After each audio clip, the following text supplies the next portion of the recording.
ప్రభువైన యేసుక్రీస్తు నామములో కూడి వచ్చిన అందరికీ కూడా నా హృదయపూర్వక వందనాలు. అందరికీ వందనాలు. బాగున్నారా?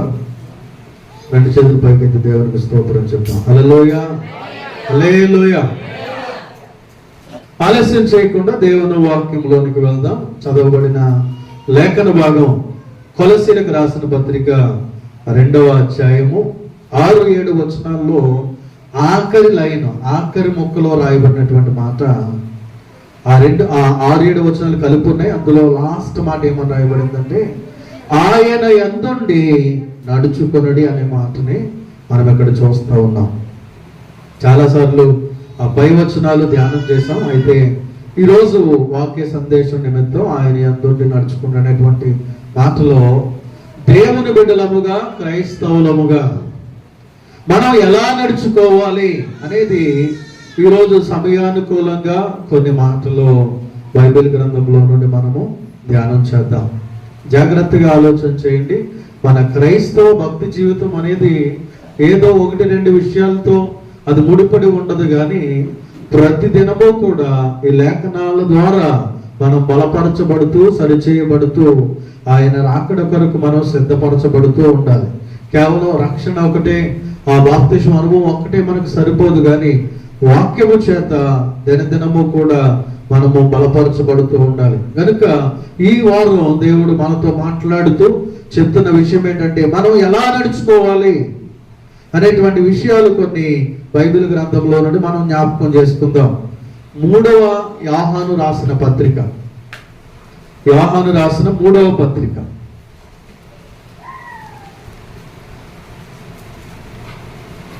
11వ వచనాన్ని చదువుకుందాం. అదేంటంటే అధ్యాయం చెప్పలేదు అనకండి, ఒకటే అధ్యాయం ఉంటుంది. అది యోహాను రాసిన 3వ పత్రిక 11వ వచనాన్ని చదువుకుందాం. ప్రియుడా, చెడు కార్యమును కాక మంచి కార్యమును అనుసరించి నడుచుకునుము. మేలు చేయువాడు దేవుని సంబంధి, కీడు చేయువాడు దేవుని చూచిన వాడు ఆడు. దేవునికి స్తోత్రం. ఈరోజు అంశం నేను చెప్పాను, మనం ఎలా నడుచుకోవాలి. జాగ్రత్తగా వినండి. ఎలా నడుచుకోవాలి అనేది చెప్తున్నాను, ఎలా నడుచుకోకూడదు అనేది నేను చెప్పట్లేదు. ఎలా నడుచుకోవాలి అనే దాన్ని ఈ చదవబడిన లేఖనంలో మనం చూసినట్లయితే, మంచి కార్యము అనుసరించి నడుచుకునుము. మంచి కార్యం అంటే మంచి పనులు, మంచి క్రియలు, మంచి కార్యాలు. మంచి కార్యాలను అనుసరించి మనం నడుచుకోవాలి. ప్రియుడా అంటూ మనకి జ్ఞాపకం చేస్తూ సంఘంతో మాట్లాడుతూ ఉన్నాడు. మీరు ఎలా నడుచుకోవాలి అంటే, మంచి కార్యము అనుసరించి నడుచుకోవాలి. ఏది మంచిదో, ఏది చెడ్డదో ఈ లోకంలో మనం చూస్తున్నప్పుడు, జీవిస్తూ ఉన్నప్పుడు మనకు అర్థమవుతూ ఉంటుంది. మన మనస్సు పరిపక్వతలోనికి వచ్చిన తర్వాత, మైండ్ మెచ్యూరిటీ వచ్చిన ప్రతి ఒక్కరూ కూడా ఏది మంచిదో, ఏది చెడో మనకు అర్థమవుతుంది. సిగరెట్ తాగడం మంచిదా? మంచిది కాదు. మందు తాగడం మంచిదా? మంచిది కాదు. వ్యభిచారం చేయడం మంచిదా? మంచిది కాదు. నరహత్య చేయడం మంచిదా? మంచిది కాదు. ఈ విధంగా ఏది మంచిదో, ఏది చెడో మనకు అర్థమవుతుంది. కనుక ఏమని చెప్తున్నాడంటే, మంచి కార్యములను అనుసరించండి. తెలిసి కూడా మీరు చెడ్డ కార్యాల వైపు వెళ్ళొద్దు అని చెప్తున్నాడు. మీరు దేవుని సంబంధులు కనుక, మరి ముఖ్యంగా లేఖనాల ద్వారా మీరు వింటూ ఉన్నారు కనుక, మంచి కార్యములను అనుసరించండి. ఇది మంచిది, ఈ లక్షణం మంచిది, ఈ స్వభావం మంచిది, ఈ పని మంచిది అని నువ్వు అనుకున్నప్పుడు ఆ మంచి పనులు చేయాలి, ఆ మంచి కార్యాలు చేయాలి. ఎలా నడుచుకోవాలని చెప్తున్నాడు అంటే, మంచి కార్యములను అనుసరించి నడుచుకోవాలి. సామెతల గ్రంథము 12వ అధ్యాయము, సామెతల గ్రంథము 12వ అధ్యాయం 11వ వచనం. సామెతల గ్రంథము 12వ అధ్యాయం 11వ వచనం.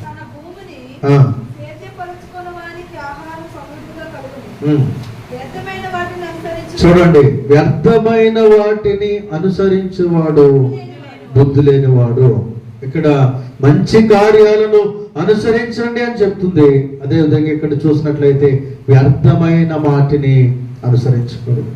వ్యర్థమైన వాటిని అనుసరిస్తే బుద్ధి లేని వాడమవుతాం మనం. దేవుని బిడ్డలారా, ఈ లోకములో వ్యర్థమైనవి చాలా ఉన్నాయి.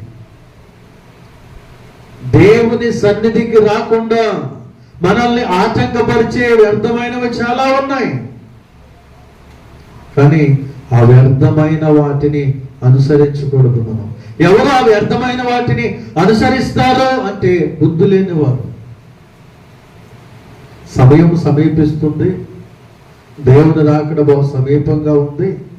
కాబట్టి అజ్ఞానుల వలె, అంటే బుద్ధి లేని వారి వలె ఉండకుండా జ్ఞానుల వలె ఉండమని దేవుని వాక్యం తెలియజేస్తుంది. జ్ఞానుల వలె అంటే సమయాన్ని సద్వినియోగం చేసుకుంటూ, వ్యర్థమైన వాటి వెనక తిరగకుండా, వ్యర్థమైన వాటిని వెంబడించకుండా, వ్యర్థమైన వాటిని చూడకుండా, వ్యర్థమైన వాటిని మాట్లాడకుండా, వ్యర్థమైన పనులు చేయకుండా మంచి కార్యములను అనుసరించి నడుచుకోవాలని దేవుని వాక్యము ఈరోజు మనతో మాట్లాడుతూ ఉంది. మనం ఎప్పుడైతే మంచి కార్యాలు, మంచి పనులు చేస్తామో అప్పుడు దేవుడు మనల్ని దీవిస్తాడు. ఇంకొక మాట పేతురు గారు చెప్తారు. 1 పేతురు 3:13 మీరు మంచి విషయములో ఆసక్తి గలవారైతే మీకు హాని చేసేవాడెవడో? మిమ్మల్ని చంపాలనుకునేవాడు, మిమ్మల్ని కొట్టాలనుకునేవాడు, మీకు వ్యతిరేకంగా నిలబడేవాడు అనుకునేవాడు ఎవరుంటారు? ఒకవేళ మీరు అన్ని మంచి పనులు చేస్తూ ఉంటే ఎవరో కూడా మీకు విరోధంగా ఉండరు. మీరు చెడ్డ పనులు చేస్తే ఎవరొకరు కోపం వస్తుంది, కానీ మీరు మంచి పనులు చేస్తూ ఉంటే మీకు హాని చేయవాడు ఎవడు అంటున్నాడు. ఇప్పుడు దేవుని బిడ్డలారా, మనకి ఎవరు కూడా శత్రువులు ఉండకూడదు, విరోధులు ఉండకూడదు, మనకి హాని చేసేవారు ఎవరూ ఉండకూడదు. అంటే మనం ఎల్లప్పుడూ కూడా మంచి పనులు చేయాలి, మంచి కార్యాలను మనం చేయాలి. దేవుని బిడ్డలారా, మత్తయి సువార్త 19వ అధ్యాయం, మత్తయి సువార్త 19వ అధ్యాయం 16 నుండి మనం చదువుదాం.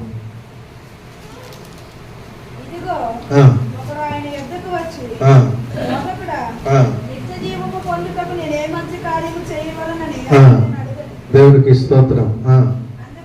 అందుకైనా మంచి కార్యం గూర్చి నన్ను ఎందుకు అడుగుచున్నావు? మంచివాడు ఒక్కడే నీవు జీవములో ప్రవేశింపగోరిన ఎడల ఆజ్ఞలను గైకొనమని చెప్పెను. అతడు ఏ ఆజ్ఞలు అని ఆయన అడుగగా యేసు అంటున్నాడు, నరహత్య చేయవద్దు, వ్యభిచరింపవద్దు, దొంగిలింపవద్దు, అబద్ధ సాక్ష్యం పలకవద్దు, తల్లిదండ్రులను సన్మానింపుము, నిన్ను వలె నీ పొరుగు వారిని ప్రేమింపవలెనని అన్నవే అని చెప్పాను. దేవునికి స్తోత్రం. మంచి కార్యాలు చేయాలంటే ఏం చేయాలి? ఒకవేళ మనకి అటువంటి ప్రశ్న వస్తే ఒక యవనస్తుడు కూడా యేసు ప్రభు దగ్గరికి వచ్చి అంటున్నాడు, బోధకుడా, నిత్య జీవం పొందడానికి నేను ఏ మంచి కార్యాలు చేయాలి? మంచి కార్యాలు అంటే ఏమున్నాయి? ఆ మంచివాడు అక్కడే ఎవరు? యేసయ్య. ఆ మంచివాడిని నువ్వు వెంబడించాలి. ఇంకా ఏమని చెప్తున్నాడంటే ఆయన ఇచ్చినటువంటి ఆజ్ఞలను నువ్వు గైకొనాలి. ఏంటయ్యా ఆజ్ఞలు అంటే నరహత్య చేయవద్దు, వ్యభిచరింపవద్దు, దొంగిలింపవద్దు, అబద్ధ సాక్ష్యం పలకొద్దు, తల్లిదండ్రులను సన్మానించు, దానికంటే ఇందువలే నీ పొరుగు వారిని ప్రేమించు. ఇవి చెయ్యాలి అని చెప్పినప్పుడు ఆయన అంటున్నాడు, అయ్యా ఇవన్నీ కూడా నేను చేస్తున్నాను అన్నప్పుడు, అయితే నీకు ఒకటి కొదువుగా ఉంది అని చెప్పి యేసయ్య ఏమంటున్నాడంటే, నీ ఆస్తిని అమ్మి పేదలకిమ్ము, అప్పుడు పరలోకంలో నీకు ధనము కలుగును, నీవు వచ్చి నన్ను వెంబడించుమని అతనితో చెప్పాను. దేవునికి స్తోత్రం. హల్లెలూయా. మనకంత ఆస్తి లేక, అతడు ధనవంతుడు కాబట్టి అక్కడ రాయబడిన మాట, అతడు మిగిలిన ఆస్తి గలవాడు గనక ఆ మాట విని వ్యసన పడుచు వెళ్ళిపోయాడు. డబ్బేదో సంపాదించుకున్నాం, ధనవంతులుగా ఉన్నాం, అది ఇచ్చేయమంటున్నాడు ఏంటి ఈయనని పోన్లే నిత్య జీవం లేకపోయినా పర్లేదు కానీ ఉన్న జీవాన్ని దీంతో సరిపెట్టుకోవచ్చు అని చెప్పి ఆ డబ్బును విడిచిపెట్టలేక దేవుణ్ణి విడిచి వెళ్ళిపోయాడు. అయితే ఈరోజు మనకి జ్ఞాపకం చేస్తున్న విషయాలు మంచి కార్యాలు ఏంటంటే మనము నరహత్య, వ్యభిచారం, దొంగిలించడం, అబద్ధ సాక్ష్యం పలకడం వీటన్నిటినీ కూడా విడిచిపెట్టి మంచి కార్యాలు ఏంటంటే మంచివాడు యేసయ్య, మంచి బోధకుడు యేసయ్య, ఆయన ఆజ్ఞలను మనం గైకొనాలి. అనగా మన చేతిలో ఉన్న ఆ పరిశుద్ధ గ్రంథాన్ని మనం గైకొనడమే మంచి కార్యాలలో పాల్గొనడం. దేవునికి స్తోత్రం. హల్లెలూయా. 26వ అధ్యాయం 10వ వచనం చూడండి. 26వ అధ్యాయం మత్తయి సువార్తలోనే 26వ అధ్యాయం 10వ వచనం.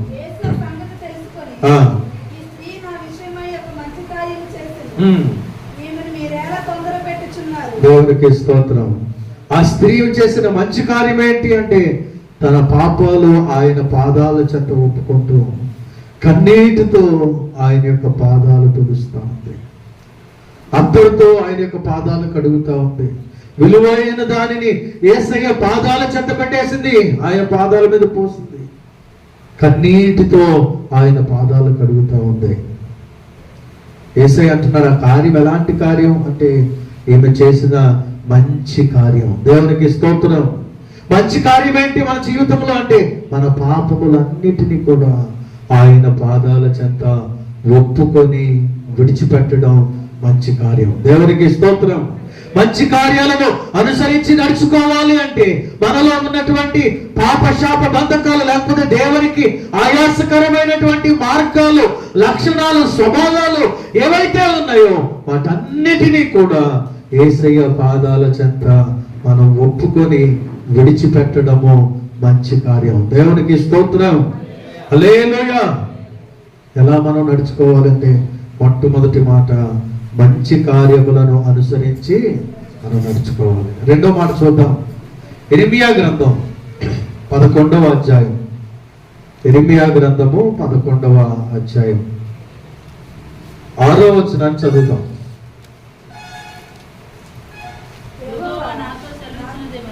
యెహోవా నాతో సెలవిచ్చినదేమనగా యూదా పట్టణములోను యెరూషలేము వీధులలోను ఈ మాటలన్నిటినీ ప్రకటించు.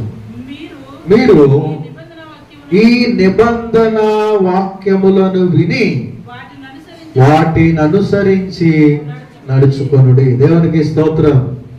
రెండవ మాట ఏంటంటే ఎలా మనం నడుచుకోవాలి అనే దాంట్లో రెండవ మాట వాక్యాన్ని అనుసరించి నడుచుకోవాలి. అక్కడ క్లియర్గా చెప్తున్నాడు, వాక్యాలను విని వాటిని అనుసరించి నడుచుకోవాలి.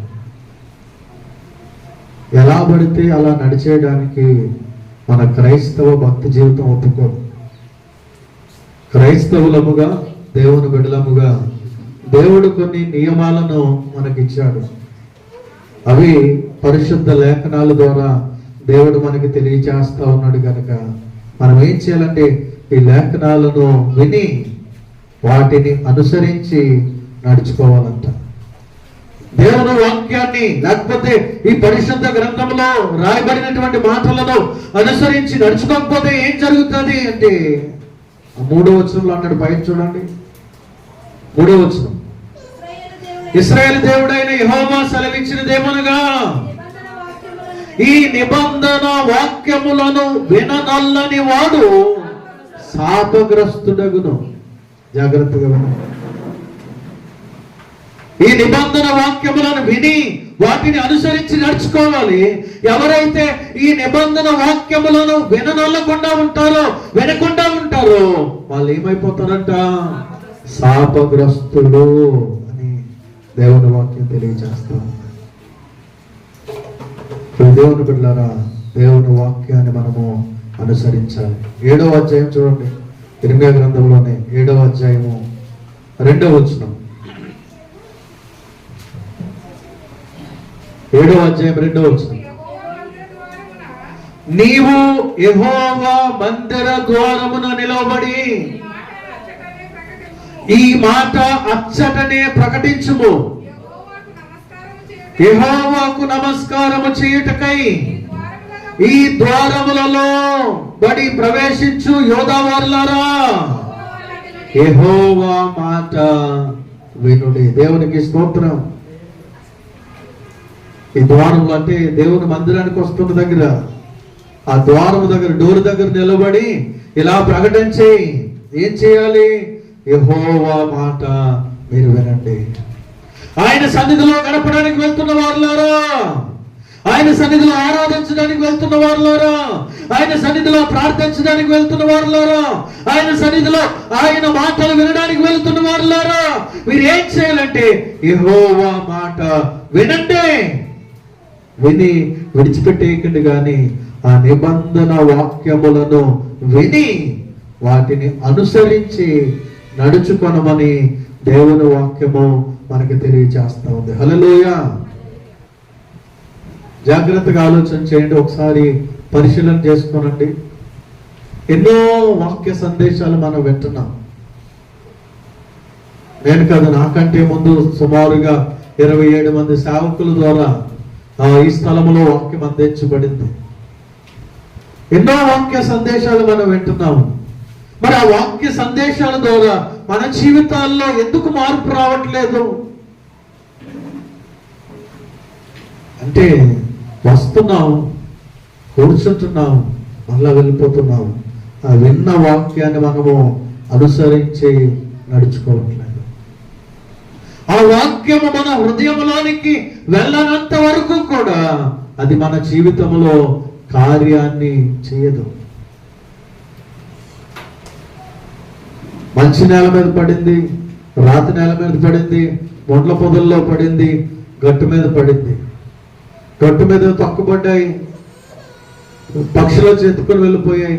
రాతి నేల మీద పడ్డది, మొలిచింది, కానీ వేరు లోపలికి వెళ్ళడానికి బండ కాబట్టి నిండిపోయింది. ఆ ముళ్ళ పొదల్లో పడింది కూడా లేచింది, కానీ పైకి లెగుద్దామంటే పైన ముళ్ళ చెట్లు అనిచేశాయి కాబట్టి అక్కడితో ఆగిపోయింది. మంచి నేల మీద పడింది మాత్రమే 30దంతలుగా, 60దంతలుగా, 100ంతలుగా ఫలించి అభివృద్ధి చెందింది. దేవునికి స్తోత్రం. ప్రతి వారము ఆయన సన్నిధికి వస్తున్న మన హృదయాలు ఏ రీతిగా ఉంటున్నాయి? రాతి నేల వలె ఉంటున్నాయా, లేకపోతే ముండ్ల పొదల వలె ఉంటున్నాయా, లేకపోతే రోడ్డు పక్కన పడిన విత్తనంలాగా ఆ వాక్యం ఎక్కడో పడిపోతా ఉందా, లేక ప్రార్థనా పూర్వకంగా దేవుని వాక్యము మన హృదయాల్లోనికి వెళ్తుందా? మన జీవితాల్లో మార్పు లేదు అంటే ఆ వాక్యము ముండ్ల పొదల్లో పడిపోతుందేమో. మన జీవితాల్లో మార్పు లేదు అంటే అది రాతి నేల మీద పడిపోతుందేమో. రాతి నేల మీద పడుతుంది విన్నాం, ముండ్ల పొదల్లో పడుతుందంటే విన్నాం, కానీ అక్కడ రాయబడిన మాట ఆ మత్తయి సువార్తలో చూస్తే దాన్ని వివరిస్తూ అంటాడు, ఐహిక విచారముల చేత అతడు నింపబడి ఉన్నాడు. భూ సంబంధమైన ఆలోచనలు, తలంపుల చేత నింపబడిపోయి వాక్యాన్ని పక్కన పెట్టేశాడు కదా. కాబట్టి ఆ ఐహిక విచారాల చేత అది అనగద్రోయబడింది, ఎదగడానికి అవకాశం లేదు. ఇక్కడేమో బండలాంటి హృదయం, ఎంత చక్కగా వాక్యం నిన్ను హెచ్చరిస్తున్నా, గద్దిస్తున్నా, నీతో మాట్లాడుతున్నా, నీవు మాత్రం ఆ వాక్యం నాకు కదలే, నాకెందుకులే అనేటువంటి నిర్లక్ష్య ధోరణి, కఠినమైన మనస్సు ఆ వాక్య ఫలింపు లేకుండా చేస్తా ఉన్నది. ప్రియదేవుని బిడ్డలారా, కనుక రెండవది దేవుని మాట చెప్తుంది, ఎలా మనం నడుచుకోవాలంటే వాక్యాన్ని విని దానిని అనుసరించి నడుచుకోవాలి. యాకోబు ఒక మంచి మాట చెప్తాడు. 1వ అధ్యాయం 22వ వచనం చూడండి. యాకోబు రాసిన పత్రిక 1వ అధ్యాయము 22వ వచనం. మీరు వినువారు మాత్రమై ఉండి మిమ్మును మీరు మోసపుచ్చుకొనకుండా వాక్య ప్రకారము ప్రవర్తించు వారునై ఉండుడి. దేవునికి స్తోత్రం. వింటున్నామంటే మీరు చెప్పిన 40 నిమిషాలు, గంట మెసేజ్ వింటున్నాం, మంచిదేనండి. 365 రోజులు ఒక సంవత్సరంలో 52 ఆదివారాలు, 53 లేక 54 శుక్రవారాలు, మధ్యలో 40 లెంట్ డేస్, ఈ విధంగా ఎన్నో వాక్య సందేశాలు అందించబడతా ఉన్నాయి. అన్నీ వింటున్నాం, వింటున్నాం కానీ వినువారు మాత్రమై ఉంటే గనక ఏం ప్రయోజనం లేదంట. వినువారు మాత్రమై ఉంటే ఏం ప్రయోజనం లేదు. వాక్యం వింటున్నామండి పాస్టర్ గారు, మీరు చెప్పిన వాక్యాలన్నీ మేము వింటున్నామమ్మా, వింటున్నావా, కానీ ఏమి ప్రయోజనం లేదు. ఎప్పుడు ప్రయోజనకరం అంటే ఆ విన్న వాక్యాన్ని మీరు ఆ వాక్య ప్రకారము ప్రవర్తించినప్పుడు అది మీకు దీవెనకరం. దేవునికి స్తోత్రం. హల్లెలూయా.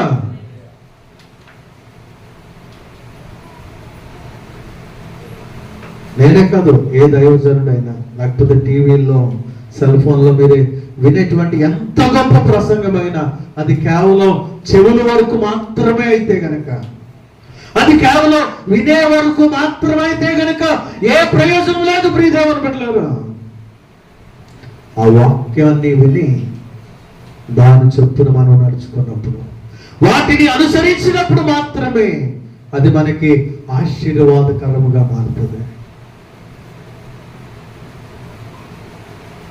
వాక్యాన్ని విని నేను వినేశాను, నేను సన్నిధికి వెళ్ళి వచ్చేసాను అనుకుంటే మిమ్మల్ని మీరే ఏం చేసుకుంటారంట, మోసం చేసుకుంటారు. ఎందుకంటే ఆ వాక్యం లోపలికి వెళ్ళదు, అది నిన్ను సరిచేయదు, అని నిన్ను సిద్ధపరచదు, దేవుని రాకడ కొరకు నిన్ను ఆయత్తపరచదు. ఆయన వచ్చినప్పుడు ఎత్తబడి గుంపులో నీవు ఉండవు. ఎందుకంటే ఆ వాక్యము నీ లోపలికి వెళ్ళట్లేదు. ఒకవేళ బండలాంటి హృదయం ఉందా ప్రియదేవుని బిడ్డ? మొండ్ల పొదల్లాంటి అనాలోచనతో ఐహిక విచారాలతో నిండిపోయావా? లేక మంచి నేల వలె వాక్యాన్ని స్వీకరిస్తున్నావా లేదా? ఒకసారి పరిశీలించుకోవాలి. మనం ఎలా నడుచుకోవాలో అనే విషయాన్ని ఉదయకాల సమయంలో దేవుడు మనతో మాట్లాడుతున్నాడు.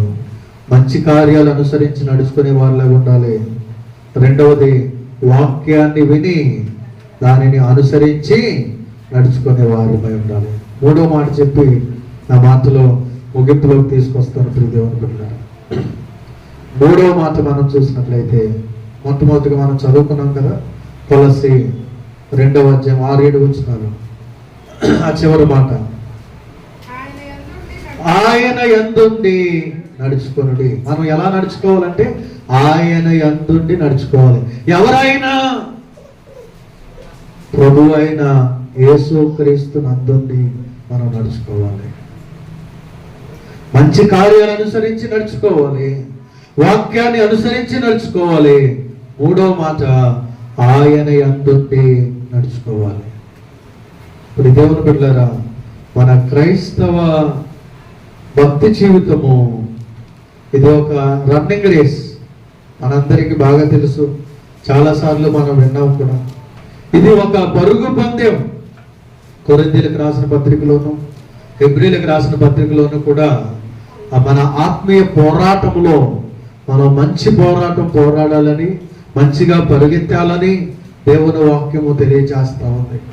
ఈ ఆత్మీయ పందెపు రంగంలో మనము ఎలా పోరాడాలి అంటే ఆయన యందుండి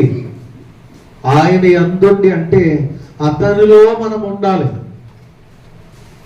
ఇంకొకటి, అతని వైపు మనం చూస్తూ ఉండాలి. విశ్వాసమునకు కర్తయ్యో దానిని కొనసాగించేవాడినైనా యేసు వైపు చూస్తూనే మన క్రైస్తవ భక్తి జీవితాన్ని ముందుకు కొనసాగించాలి.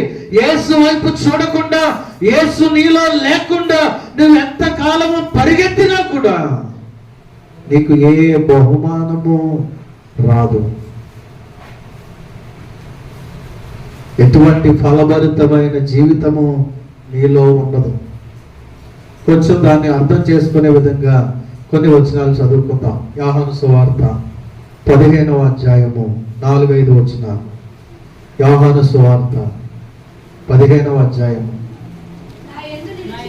నా యందు నిలిచి ఉండుడి, మీ యందు నేనును నిలిచి ఉందును.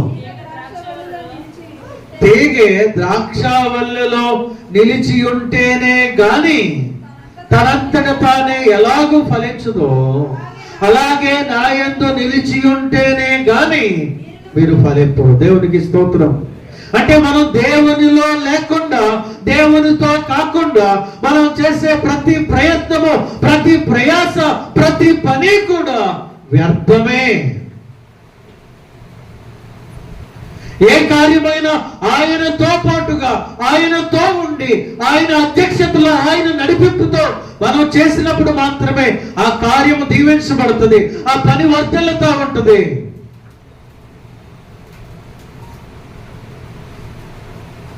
ఆ తీగ ద్రాక్షావల్లిలో ఉంటే మాత్రమే అది ఎదుగుతుంది, ఫలిస్తుంది, కాయలు కాస్తుంది. లేదు, ద్రాక్ష వల్లిని అక్కడ పెట్టేసి తీగను తీసుకొచ్చి పక్కన పెట్టి నువ్వు కాయి అని చెప్తారు, కాస్తుందా? కాయదు. ఎందుకంటే ఆ ద్రాక్షావల్లిలో నుండి దానికి రావాల్సినటువంటి ఆ బలం, దానికి రావాల్సినటువంటి జీవం, దానికి రావాల్సినటువంటి ఏవైతే ఉన్నాయో అవన్నీ కూడా దానికి సరిగా అందాలంటే ఇది దానితో అంటుకట్టబడి ఉండాలి, దానితో కలిసి ఉండాలి. దానితో కలిసి ఉన్నప్పుడు మాత్రమే ఆ యొక్క వేరులో నుండి, ఆ కాండములో నుండి, ఆ మొక్కలో నుండి ఈ యొక్క ఆ ద్రాక్ష తీగలోనికి బలం వస్తుంది. కనుక అది రోజు రోజుకి తీగలు వేస్తూ ఆకులు వచ్చి, తర్వాత ఆ పువ్వులు వచ్చి పండ్లు కాస్తుంది. దేవునికి స్తోత్రం, హల్లెలూయా. మనం కూడా దేవునిలో రోజు రోజుకి ఎదగాలి, ఫలించాలి అంటే ముందుగా మనం ఆయనలో ఉండాలి. చాలా మంచి మాట చెప్తున్నాడు. తనంతట తానే ఈ తీగ ఎలాగైతే ఎదగలేదో మనంతట మనమే దేవుడు లేకుండా దీవించబడిపోం.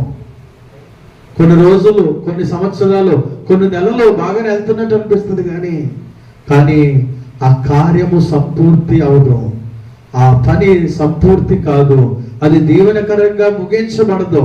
ఎందుకంటే దేవుడు లేకుండా మనం చేస్తాం. మీరు ఫలించాలి అంటే గనక నాయందు నిలిచి ఉండాలి.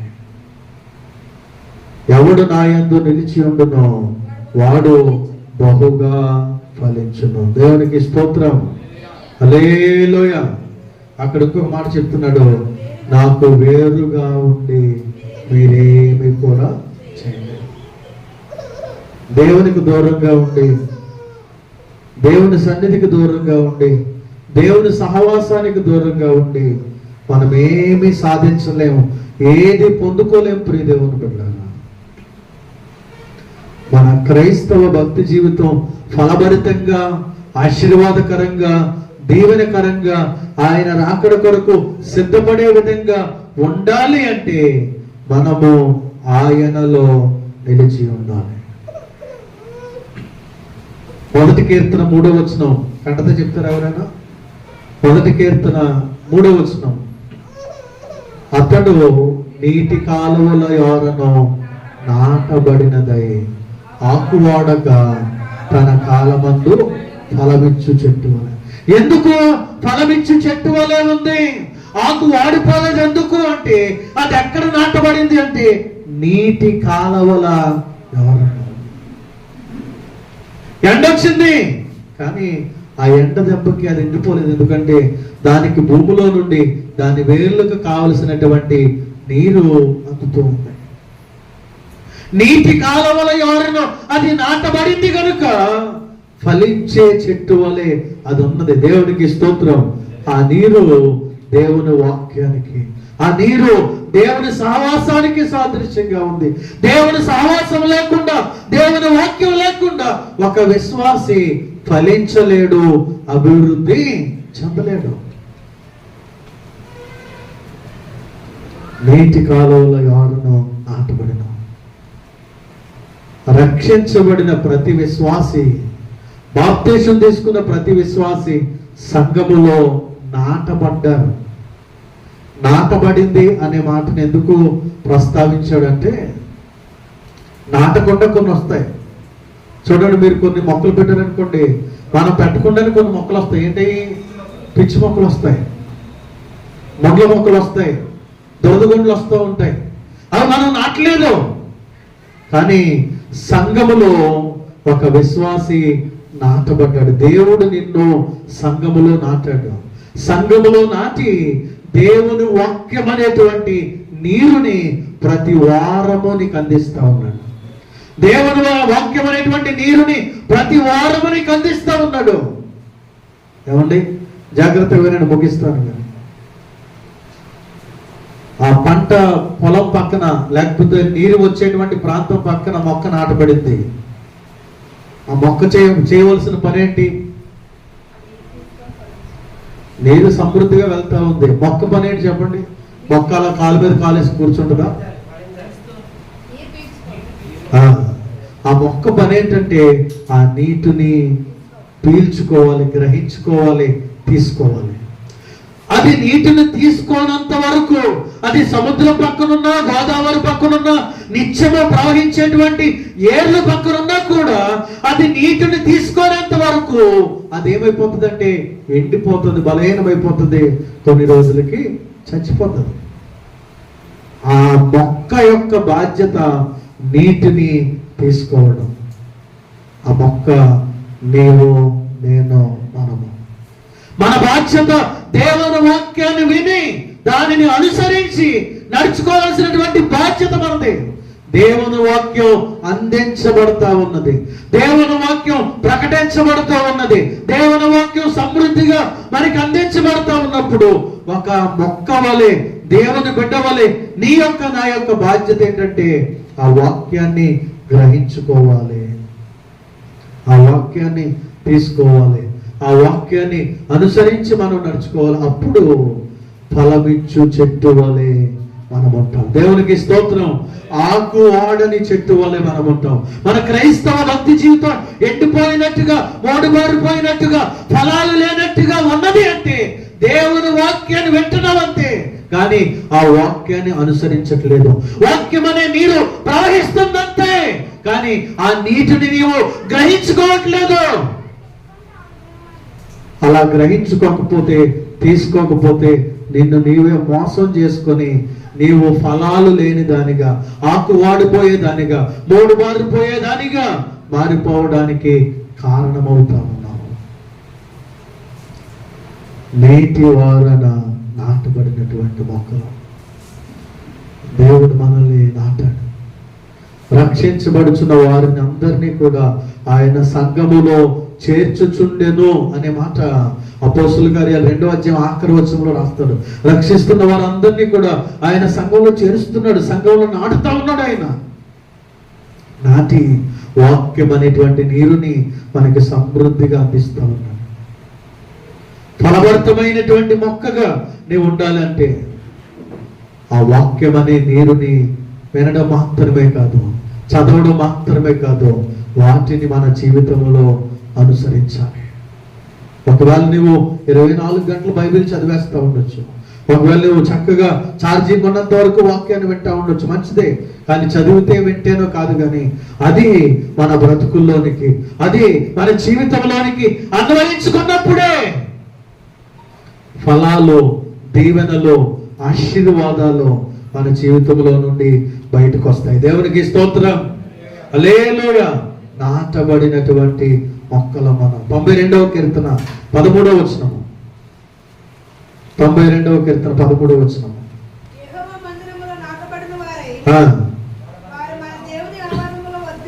దేవునికి స్తోత్రం. యెహోవా మందిరములో నాటబడిన వారు ఎలా ఉంటారంట? దేవుని ఆవరణంలో వారు వర్ధిల్లుతారంట. దేవునికి స్తోత్రం. హల్లెలూయా. ఎప్పుడు మనం దేవుని ఆవరణంలో వర్ధిల్లుతాం అంటే నాటబడిన మనము ఆ వాక్యం అనే నీరుని గ్రహించుకున్నప్పుడు, ఆయన సన్నిధిలో మనం గడుపుతూ ఉన్నప్పుడు, ఆయనతో సహవాసం చేస్తూ ఉన్నప్పుడు. అక్కడ చాలా స్పష్టంగా రాస్తున్నాడు ఏంటంటే ఆయన సన్నిధిలో, ఆయన మందిరములో నాటబడిన వారై వారు మన దేవుని ఆవరణములలో వర్ధిల్లుదురు. దేవుని ఆవరణం అనగా దేవుని మందిరం, దేవుని సన్నిధి ఎంత ప్రాముఖ్యమైందో పరిశుద్ధాత్ముడు జ్ఞాపకం చేస్తున్నాడు.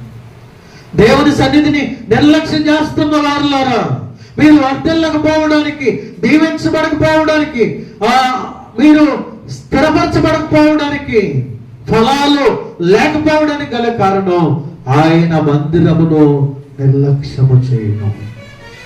ఆయన మందిర ఆవరణములో మనం నాటబడితే వర్ధిల్లుతామని దేవుని వాక్యం మనకు తెలియజేస్తా ఉంది. ఇర్మియా గ్రంథం 17వ అధ్యాయము 8వ వచనం. ఇర్మియా గ్రంథం 17వ అధ్యాయం 8వ వచనం.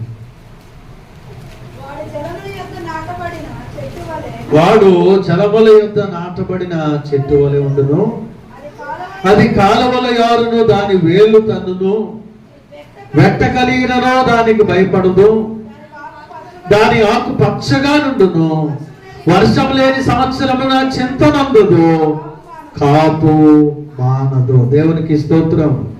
దేవుని సన్నిధిలో మనము నివాసం ఉంటున్నప్పుడు, దేవుని సన్నిధిని మనము నిత్యము నిలుస్తూ ఉన్నప్పుడు, దేవుని వాక్యాన్ని క్రమముగా మనము ధ్యానిస్తున్నప్పుడు, పాటిస్తున్నప్పుడు, అనుసరిస్తున్నప్పుడు మనం ఎలా ఉంటామంట అక్కడ రాస్తున్నాడు.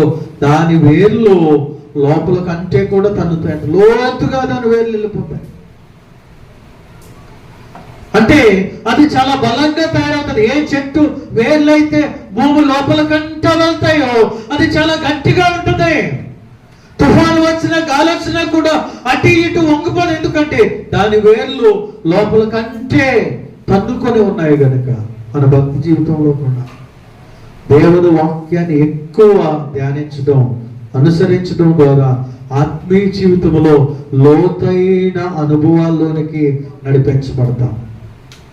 తుఫానులు, గాలులు అనేటువంటి అనేక శోధనలు, ఇబ్బందులు, సమస్యలు, ప్రతికూల పరిస్థితులు మన మీదకు వచ్చినా, మన కుటుంబాల మీద ఏలుబడి చేసిన దేవుని వాక్యములో వేరు తన్నాము గనుక, దేవుని వాక్యములో లోతైన అనుభవాల్లోనికి నడిపించబడ్డాము గనుక ఎన్ని శోధనలు ఎదురైనా స్థిరంగా దేవుని కొరకు మనం నిలబడగలుగుతాం. దేవునికి స్తోత్రం. ఎవరిలో అయితే వాక్యం ఉండదో, ఎవరైతే వాక్యములో లోతైన అనుభవంలోనికి వెళ్లకుండా ఉంటారో వారికి చిన్న చిన్న శోధనలు వచ్చిన, చిన్న చిన్న ఇబ్బందులు వచ్చిన, సమస్యలు వచ్చిన వారు దేవునికి దూరం అయిపోతారు, విశ్వాసంలో నుండి పడిపోతారు, వెనక్కి తగ్గిపోతూ ఉంటారు. అయితే ఎవరైతే వేళ్ళు తన్నుతారంటే ఆ యొక్క జలాన్ని చక్కగా తీసుకున్నవారు, ఆ నీటిని గ్రహించుకున్నవారు, వారి వేర్లు భూమి లోపలికి అంతా తన్నుతాయి. అదేం చేస్తుందంట? వెట్ట కలిగినను భయపడదు. అంటే ఎంత భయంకరమైన ఎండ వచ్చేసినా, ఎంత భయంకరమైన ఎండ వచ్చినా కూడా, పైన అందులో బలబల మాడిపోయేటువంటి ఎండ వచ్చినా కూడా అది భయపడదంట. ఎందుకంటే దానికి లోపల నీరు అందుతా ఉంది. దేవునికి స్తోత్రం. అది తీసుకోవాల్సిన చల్లదనాన్ని గ్రహించుకుంటా ఉన్నది. వేడి అనేటువంటి శ్రమ, ఈ వేడి అనేటువంటి శోధన నీకు ఎదురైనా కూడా నువ్వు భయపడకుండా ఉండాలి అంటే దేవుని వాక్యం అనే నీరు నీ లోపల ఉండాలి. ఇంకా ఏమని చెప్తున్నాడు? దాని ఆకు పచ్చగా ఉండును. అంటే అది నిత్యము సంతోషము, సమాధానము, సమృద్ధితో ఉంటుంది. ఈ పచ్చదనము అనేటువంటిది ఆరోగ్యానికి, ఆశీర్వాదానికి, దేవుని యొక్క దీవెనలకు సాదృశ్యంగా కనబడుతూ ఉంది. ఎటువంటి శోధనలు వచ్చినా కూడా నువ్వు అలా దీవెనకరంగా, ఆశీర్వాదకరంగా ఉండాలి అంటే దేవుని వాక్యము నీలో ఉండాలి. దేవుని వాక్యము నీలో ఉండాలి. అప్పుడు నీవు చెప్పగలుగుతావు. హబక్కుకు వలె. హబక్కుకు ఏం చెప్పాడు? హబక్కుకు ఏం చెప్పాడండి? అంజుర చెట్టు పువ్వులు పూయకపోయినను, ద్రాక్ష చెట్టు ఫలించకపోయినను, చేనులోని పైరు చేతికి రాకపోయినను, శాలలో పశువులు దొడ్డిలో లేకపోయినను, నేను ప్రభునందు ఆనందించెదను, నా రక్షణకర్త అయిన దేవుని యందు సంతోషించెదను. ఏమి ఉన్నా లేకపోయినా ఒక విశ్వాసి, దేవుని బిడ్డ సంతోషంగా పచ్చగా ఉండాలి అంటే అతనిలో దేవుని వాక్యం ఉండాలి. అప్పుడే అతడు కదలక నిత్యము నిలుచు సియోను కొండవలే ఉంటాడు. దేవునికి స్తోత్రం. కనుక మనము దేవుని వాక్యము చేత నింపబడాలి. ఇప్పుడు దేవుని బిడ్డ ఇంకేమని చెప్తున్నాడంటే, వర్షము లేని సంవత్సరమున చింతనందదు, కాపు మానదు. దేవునికి స్తోత్రం. ఏ కొద్దువో ఉండదు. ఫలించడం ఏ సమయమైనా కూడా ఫలించడంటే సమృద్ధి. కరువు వచ్చింది, చాలా మంది మనవాళ్ళు వాడిపోతున్నారు, ఇబ్బందులు పడుతూ ఉన్నారు. కానీ సారీపతు విధురాలు ఏలియా వాళ్ళందరూ కలిసి చక్కగా అప్పాలు తింటున్నారు. దేవునికి స్తోత్రం. కరువు ఉన్న సమయంలో, ప్రతికూల పరిస్థితుల్లో వాళ్ళకి లేవు, వీళ్ళకి లేవు, అయినా కూడా మనకి సమృద్ధిగా దేవుడు ఇస్తాడు. అది కాపు మానదంట. దేవునికి స్తోత్రం. దేవునితో ఉన్నప్పుడు, దేవునిలో ఉన్నప్పుడు, దేవుని వాక్యము మనలో ఉన్నప్పుడు, ఆయన యందుండి నడుచుకుంటూ ఉన్నప్పుడు ఆయన ఏ లోటు కూడా మనకి రానియడు. ప్రియదేవుడు 3 మాటలు ఈ పరిశుద్ధ దినములో దేవుడు మనకి జ్ఞాపకం చేస్తున్నాడు. ఎలా మనం నడుచుకోవాలి అంటే మంచి కార్యములను అనుసరించి నడుచుకోవాలి. 2, దేవుని వాక్యాన్ని విని దానిని అనుసరించి నడుచుకోవాలి. 3, ఆయన యందుండి నడుచుకోవాలి. కింద నుంచి పైకి చెప్తాను చూడండి. ఆయన యందుండి నడుచుకోవాలి, ఆయన వాక్యాన్ని విని దాన్ని అనుసరించి నడుచుకోవాలి.